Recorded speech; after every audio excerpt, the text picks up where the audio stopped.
কই গেলেন?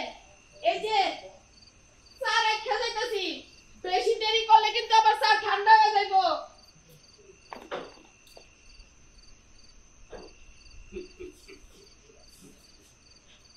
চা আজকে খাওয়াচ্ছি তোমারে আব্বা। এই তো ভাই, আমার চা মারে তো। এ চা মা। আরে কে কইছে তোমার চা? তো মিথ্যা কথা বলো তো। তোমার শাশুড়ি যে মাইক লাগে সারা বাড়ি কয়ে বেড়ালো এই চা আমার, সারা দুনিয়ার লোক শুনলো, আর তুমি শুনো নাই? ওরে আব্বা, চায়ের কথা তো শুনেছি, কিন্তু সে চা কনে খাবি, কিডা খাবি, কখন খাবি সে তো শুনিনি।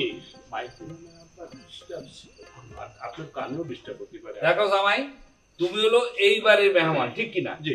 তো তোমার যদি চা খাতে শখ করে তাহলে তোমার শাশুড়ি খাও, তোমার বানাই দেবো না।